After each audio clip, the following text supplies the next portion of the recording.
नमस्कार, prime news देख रहे हैं आप और आपके साथ मैं हूं अब्दुल समद इसरार। उत्तराखंड प्राइम में आप सभी का स्वागत है। चलिए खबरों की शुरुआत करेंगे देहरादून से। बड़ी खबर, जहां मुख्यमंत्री पुष्कर सिंह धामी ने 2 दिन में 7 विभागों की ताबड़तोड़ समीक्षा बैठक की है।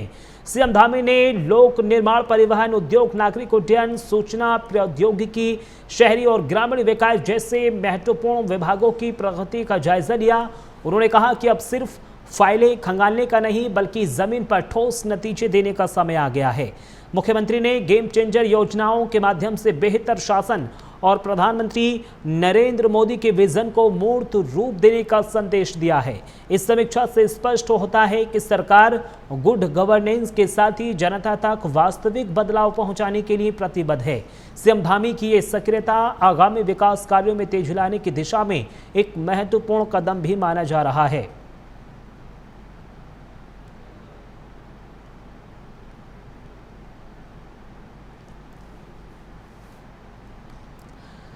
उत्तराखंड के मुख्यमंत्री पुष्कर सिंह धामी ने सोमवार को सचिवालय में डिजिटल उत्तराखंड प्लेटफॉर्म की समीक्षा करते हुए अधिकारियों और कर्मचारियों को सख्त निर्देश दिए। उन्होंने स्पष्ट कहा है कि जनहित से जुड़े मामलों में अनावश्यक परेशानियां नहीं होनी चाहिए और कार्य प्रणाली में भी सुधार अनिवार्य है। मुख्यमंत्री ने गेम चेंजर योजनाओं के तहत नागरिक सेवाओं को सरल, पारदर्शी और समयबद्ध ढंग से उपलब्ध कराने के लिए एक ठोस रोड मैप तैयार करने को कहा है। उन्होंने निर्देश दिए हैं कि हर सेवा की निश्चितता, समय जो है वो तय हो और जिम्मेदारियों में लापरवाही ना हो। बीजेपी प्रवक्ता कमलेश रमन ने मुख्यमंत्री के फैसले को प्रदेश हित में करार दिया। उन्होंने कहा कि डिजिटल सेवाओं में हिला हवाली पर लगाम लगेगी। इससे आम जनता को चक्कर नहीं काटने पड़ेंगे और सेवाएं भी सुगमता से मिलेंगी।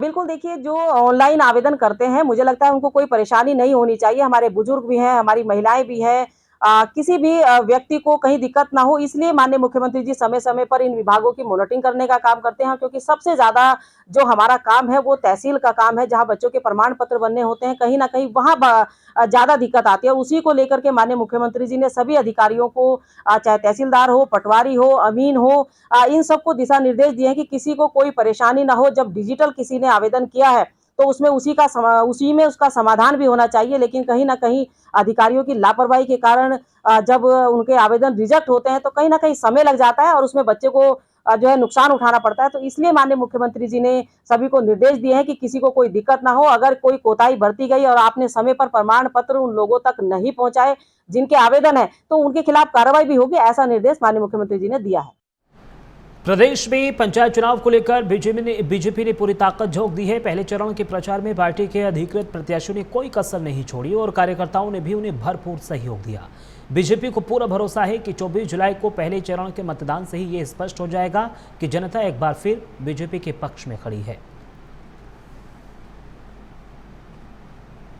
अब देखिए, भारतीय जनता पार्टी का प्रत्येक कार्यकर्ता आज उत्साहवर्धन में है, और क्योंकि पंचायत के चुनाव का आज शोर थम जाएगा और 24 तारीख को हमारी वोटिंग होनी है, और हमें पूरा भरोसा है जो भारतीय जनता पार्टी से समर्थित और समर्थन लेकर के चुनाव लड़ रहा है हमारा कार्यकर्ता, वो जीत करके आएगा और भारतीय जनता पार्टी का एक बार फिर पंचायत के चुनाव में परचम लहराएगा। 28 तारीख को जो है दूसरे चरण का चुनाव होगा, तो उसमें भी भारतीय जनता पार्टी के जो समर्थित कार्यकर्ता है वो चुनाव जीत करके आएंगे, और आप जब वोटिंग होगी, गिनती होगी, तो आप देखेंगे कि एक बार फिर भारतीय जनता पार्टी को आशीर्वाद दिया है इस प्रदेश की जनता ने, क्योंकि जनता के बीच में जिस तरीके से सरकार काम कर रही है।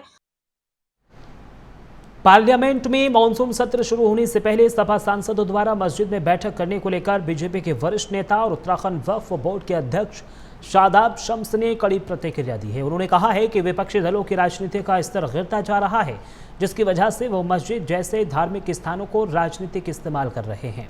शादाब शम्स ने कहा है कि बीजेपी पर धर्म के नाम पर सवाल उठाने वाले अब खुद धर्म की आड़ में तुष्टीकरण की राजनीति कर रहे हैं, जो उनकी असलियत को बेनकाब करता है। उनका ये बयान राजनीतिक हलकों में विवाद का विषय बन गया है। इस मामले में राजनीतिक दलों के बीच नए सियासी टकराव को जन्म दे दिया है।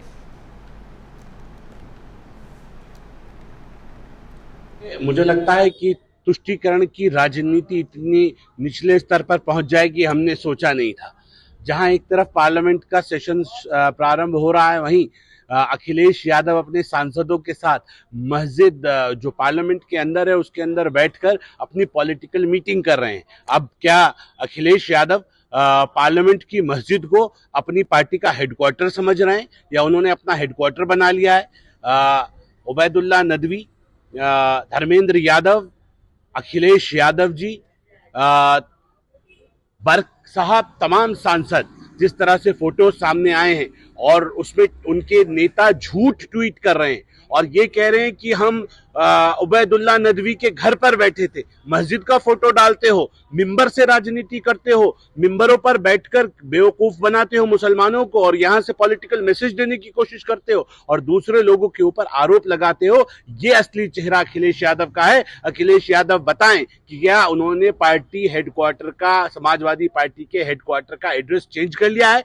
क्या अब उसको हम मस्जिद को, जो मुस्लिम मस्जिदें हैं वहां से समाजवादी पार्टी अपनी राजनीति करेगी और राजनीति के अखाड़े क्या अब मस्जिद बनाएंगे? अब मुझे लगता है कि मस्जिदों के उलेमाओं को, अब मस्जिदों की पाकीज़गी को बचाना है तो वो भी जवाब दें कि क्या इन पॉलिटिकल मीटिंग्स की अनुमति दी जा सकती है मस्जिदों के अंदर, और अगर नहीं तो इसके लिए अखिलेश यादव को और उबैदुल्ला नदवी को और तमाम सांसदों को समाजवादी पार्टी की माफी मांगनी चाहिए।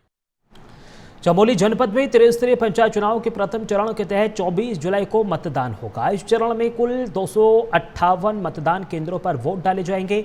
मंगलवार को ज्योतिर्भट, नारायणबगर, थराली और देवाल ब्लॉकों के लिए 79 पोलिंग पार्टियां रवाना हो दी गई हैं, जबकि शेष 164 पार्टियां बुधवार को रवाना होंगी। चुनाव प्रक्रिया के सुचारू संचालन के लिए जिला निर्वाचन विभाग ने सभी तैयारियां पूरी कर ली हैं। मौसम और आपदा को ध्यान में रखते हुए पोलिंग पार्टियों के साथ ही एसडीआरएफ के जवानों की भी तैनाती की गई है। जिला निर्वाचन अधिकारी संदीप तिवारी ने बताया कि मतदान को शांतिपूर्ण और सुव्यवस्थित ढंग से संपन्न कराने के लिए सभी आवश्यक प्रबंध किए गए हैं। जिले में द्वितीय चरण का मतदान 28 जुलाई को होगा, जिसके लिए पोलिंग पार्टियां 26 और 27 जुलाई को रवाना हो जाएंगी।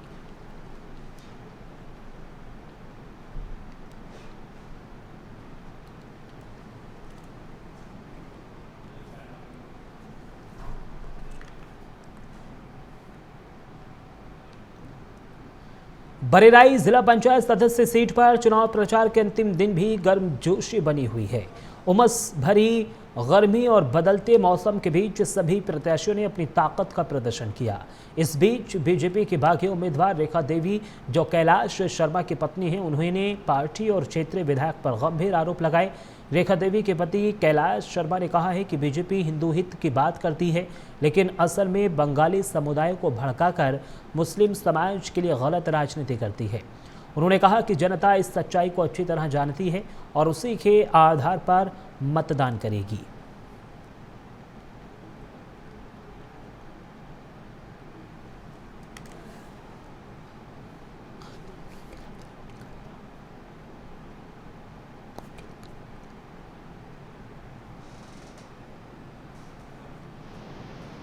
मैं 19 बरेराई जिला पंचायत क्षेत्र से रेखा देवी, पत्नी श्री कैलाश चंद शर्मा लड़ रही हूँ। मेरा चुनाव चिन्ह कैंची है, जिसमें मैं जनता से कहूँगी कि आप लोग कैंची 6 नंबर पे है, भारी मतों से मतदान करें और कैंची पर ही वोट दें। और इसलिए नहीं कहती हूँ कि मुझे दो, आप सोच समझ के देना कौन प्रत्याशी किस तरीके का काम कर सकता है। उत्तराखंड की राजनीति में सियासी पारा हाई है। मसूरी में आयोजित एक प्रेस वार्ता में कांग्रेस ने राज्य की बीजेपी सरकार पर जमकर निशाना साधा। प्रदेश कांग्रेस के पंचायत चुनाव गढ़वाल मंडल के मीडिया प्रभारी गिरिराज किशोर ने बीजेपी पर लोकतंत्र को कुचलने और सरकारी मशीनरी का दुरुपयोग करने के गंभीर आरोप लगाए। सुनिए क्या कुछ कहा है गिरिराज किशोर हिंदुवाड़ ने। पंचायत चुनाव जो इस समय हो रहे हैं, सरकार से अगर कांग्रेस पार्टी ने करण महाराज जी के नेतृत्व में समूची लीडरशिप को साथ लिए हुए अगर रखी है कि पंचायत चुनाव जो है, अगर नवंबर में अगर 2024 में कार्यकाल पूर्ण हो जाता है तो विद इन 6 मंथ आपको चुनाव कराना है। नवंबर से पहले आपको सारी परिसीमन से लेके आरक्षण से लेके जितनी भी सारी बातें होती हैं वो सरकार को पूरा इनिशिएटिव उसमें ले लेना चाहिए था। आपने जो समय चुना है सरकार ने, बरसात त्राहिमाम पर्वतीय क्षेत्र में पूरा फ्लड है इस समय, सेंसिटिव जोन से सारे एनएच, पूरी तरह से स्टेट हाईवेज पूरे जो लिंक जो रोडें करती हैं हमारी गाँव को, ध्वस्त पड़ी हुई। आज अगर सरकार के सामने ये बात रखी जा रही है कि आपने पहले तो चुनाव का जो समय आपने चुना है। मसूरी में दो टैक्सी यूनियनों के बीच बढ़ते तनाव ने माहौल को गर्म कर दिया था, लेकिन अब इस विवाद का पटक्षेप हो गया है। एसएसआई किशन कुमार की मध्यस्थता में हुई अहम बैठक में दोनों पक्षों के बीच आपसी सहमति बन गई और एक लिखित समझौता तैयार किया गया। आपको बता दें कि मामूली सी बात से मसूरी की दो टैक्सी यूनियनों, Mussoorie taxi car owners association और किंग क्रेक्स टैक्सी एसोसिएशन के बीच बढ़ते कंपटीशन और एक दूसरे पर नियमों के उल्लंघन के आरोपों को लेकर यह विवाद हुआ था। हम जो सर यहाँ पे बहुत परेशान है, Mussoorie taxi car owner association की तरफ से हमारी गाड़ियों को जबरन पिक्चर पैलेस पे, लाइब्रेरी चौक पे, जगह जगह पे उतारा जा रहा है। हमारी सवारियां उतारी जा रही हैं, हमारे ड्राइवरों को परेशान किया जा रहा है, सवारियों को परेशान किया जा रहा है। हम अपनी मांग लेकर सुबह से 2 बार थाने में आ चुके हैं, पर मसूरी पुलिस थाने में हमारी कोई सुनवाई नहीं हुई। सुबह से हम फोन कर रहे हैं तो कोई ना प्रशासन बैरियर पे आ रहा है कि वो उन्हें रोका जाए किसी तरीके से कि हमारी सवारियां ना उतारे, जिससे हमें आर्थिक नुकसान हो रहा है। सर हम लोग कहां से रोजी रोटी का वो करेंगे अगर इसी तरह से गुंडागर्दी करके ये लोग हमारी सवारियां उतारेंगे। इन पे कोई राइट नहीं है, कोई लीगल वे नहीं है सर कि नहीं इन पे कोई परमिशन हो हमारी सवारियां उतारने की या गाड़ियां रोकने की, या आरटीओ से अगर कोई परमिशन लाए हैं, डीएम ऑफिस से कोई परमिशन लाए हैं, कहीं से भी अगर कोई परमिशन लाए हैं तो ये हमें दिखाए कि हाँ ये हमारे पास परमिशन है, हम तुम्हें सवारियां उतार सकते हैं तुम्हारी। पर जब इन पे कोई परमिशन नहीं है सर तो हमारा रोजगार छीनने का इन पे क्या अधिकार है? हम पे एक अपनी स्वतंत्र संस्था है जिसका हमारे पास। हरियाली और पर्यावरण संरक्षण को समर्पित उत्तराखंड के पारंपरिक पर्व हरेला के अवसर पर समाज सेवी संस्था सद्भावना ने एक सराहनीय पहल करते हुए मसूरी के दूरस्थ गांव दुदली में पौधारोपण कार्यक्रम का आयोजन किया। इस अवसर पर संस्था के सदस्यों और स्थानीय ग्रामीणों ने मिलकर 30 से अधिक विभिन्न प्रजातियों के पौधे रोपे और पर्यावरण के प्रति अपनी जिम्मेदारी का परिचय दिया। हरेला पर्व उत्तराखंड में प्रकृति, हरियाली और जीवन के प्रति श्रद्धा का प्रतीक माना जाता है और इसी भावना के साथ सद्भावना संस्थान ने इसे सिर्फ एक त्योहार नहीं बल्कि हरियाली अभियान के रूप में मनाया। के तहत आज हम सद्भावना मसूरी द्वारा यहाँ पर वृक्षारोपण किया जा रहा है, क्योंकि आप जानते हैं कि हमारे इस देश में इस समय पर्यावरण की क्या स्थिति है। तो हम पर्यावरण को बचाने का हमारी समिति ने संकल्प लिया है और हम चाहते हैं कि हमारा जो आसपास का क्षेत्र हो हरा हो, हमारा उत्तराखंड हरा भरा रहे। और क्योंकि उत्तराखंड में हरेला पर्व जो है एक लोक पर्व के तौर से मनाया जाता है, तो इस अवसर पर हम लोग विभिन्न प्रजातियों के यहाँ पर हम देवभूमि उत्तराखंड में बद्रीनाथ धाम का जितना महत्व है उतना ही पंच बद्री का भी है। असल में ये 5 मंदिर भी बद्रीनाथ धाम के ही अंग हैं। हालांकि इनमें से कुछ स्थान साल भर खुले रहते हैं। वहीं केदारनाथ मंदिर समिति के उपाध्यक्ष ऋषि प्रसाद सती ने कहा है कि धार्मिक पर्यटन और तीर्थाटन पंच बद्री पंच केदार पर्यटन सर्किट को सक्रिय किया जाएगा। प्रयास ये है कि बद्रीनाथ और केदारनाथ यात्रा के साथ सहवर्ती मंदिरों में भी तीर्थयात्री दर्शन को पहुंच सकें। बीकेटीसी के उपाध्यक्ष ने अपने भ्रमण के दौरान यात्री विश्राम गृहों का निरीक्षण भी किया है।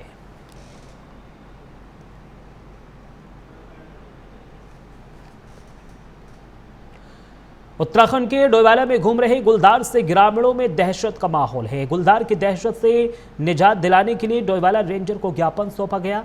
कांग्रेस की परवादून जिला अध्यक्ष मोहित उनियाल के नेतृत्व में डोईवाला नगर पालिका को रेंज अधिकारी मेधावी कृति सेठी को ज्ञापन सौंपा। ज्ञापन में क्षेत्र में कैमरा और पिंजरा लगाने की मांग की गई ताकि गुलदार को पकड़कर लोगों को राहत दी जा सके। स्थानीय निवासियों ने बताया कि गुलदार की सक्रियता के चलते लोगों का बाहर निकलना मुश्किल हो गया है। लच्छीवाला वन रेंज की अधिकारी ने उचित कार्यवाही का भरोसा दिया है।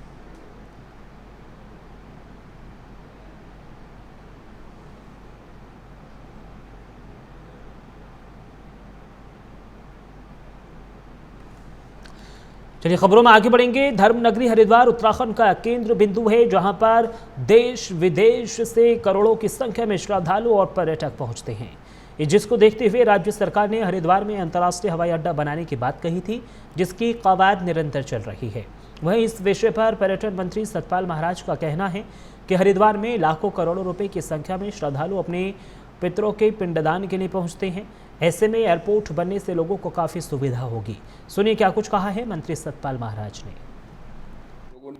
ये जल्दी अमल में टेक्नोलॉजी बहुत जल्दी आ रही है और मेरा तो ये मानना है कि हमारे इस परिसर, इस पूरे इलाके में हरिद्वार में इंटरनेशनल एयरपोर्ट बने तो इसका सीधे कनेक्टिविटी हमारी लंदन से, न्यूयॉर्क से, सब जगह से कनेक्टिविटी होगी।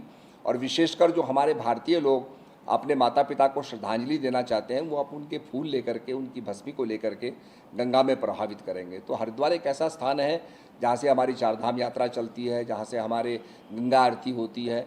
मैं जब दुबई गया था तो वहाँ के लोगों ने कहा कि महाराज ऐसी कुछ फ़्लाइट करिए कि हम यहाँ झमेले को छोड़ करके और हम जाएं और आरती करके शांति को प्राप्त करें और अगले दिन वापस आ जाएं। तो यही सब हम करने जा रहे हैं। हरिद्वार में मानसून की पहली ही बरसात ने तबाही मचा दी है। ज्वालापुर, भगवानपुर, कलियर और आसपास के क्षेत्रों में हालात बेहद खराब हो चुके हैं। शहरों में जलभराव ने जनजीवन को प्रभावित किया है, जबकि देहात में नदियों के उफान से बाढ़ जैसे हालात बन गए हैं। खेड़ी, शिकरपुर से छोटामलपुर और बुग्गावाला से बिहारीगढ़ जाने वाले मार्ग पानी में डूब गए हैं। सोलानी नदी का जलस्तर भी लगातार बढ़ता हुआ नजर आ रहा है, जिससे भय और बढ़ गया है। किसानों की फसलें बुरी तरह से बर्बाद हो चुकी हैं। ग्रामीणों ने प्रशासन की लापरवाही पर नाराजगी जताई है, खासकर तटबंधों की समस्या से मरम्मत न होने पर। स्थानीय लोगों का कहना है कि अगर समय रहते तैयारी की गई होती तो इतना बड़ा नुकसान हमें झेलना नहीं पड़ता।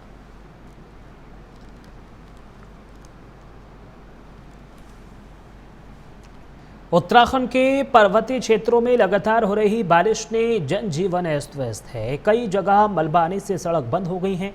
शासन प्रशासन के लिए एक परेशानी का सबब बना हुआ है। जहां एक और राज्य में चारधाम यात्रा और कांवड़ यात्रा चल रही है, तो वहीं अब पंचायत चुनाव के लिए भी 24 तारीख से मतदान प्रक्रिया शुरू होने जा रही है। उत्तराखंड के 123 मार्ग अभी अवरुद्ध चल रहे हैं। चुनाव प्रक्रिया के लिए आज दूरस्थ क्षेत्र के लिए टोलियां रवाना होंगी। ऐसे में देखना है कि चुनाव आयोग और शासन प्रशासन इन परिस्थितियों से कैसे निपटता है।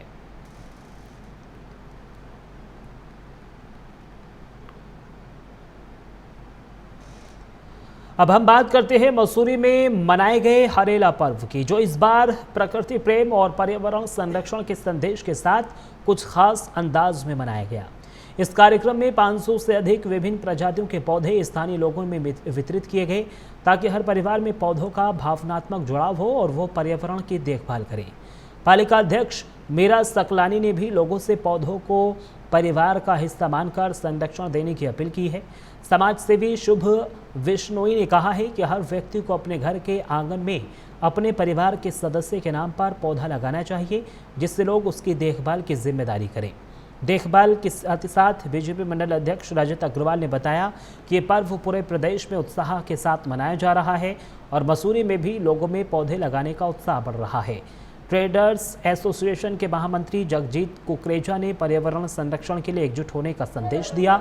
इस तरह हरेला पर्व ने सभी को पर्यावरण से जुड़ने और उसे बचाने की प्रेरणा दी। पूरा डालना से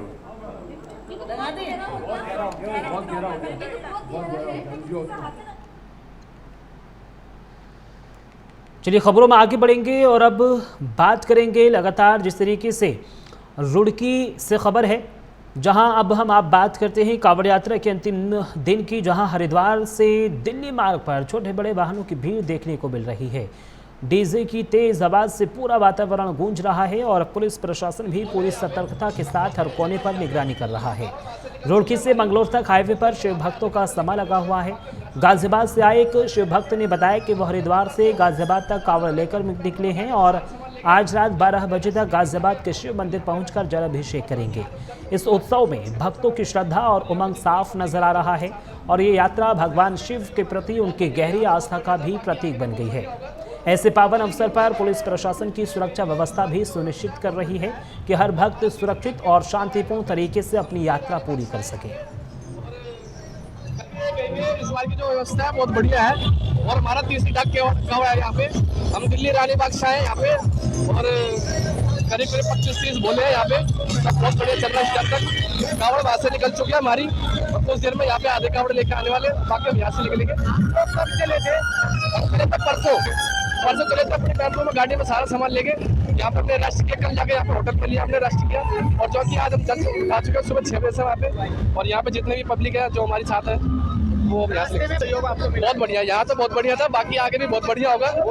होली और फिलहाल उत्तराखंड प्राइम में सिर्फ इतना ही। देश और दुनिया की तमाम बड़ी खबरों के लिए आप बने रहिए प्राइम न्यूज़ के साथ। नमस्कार।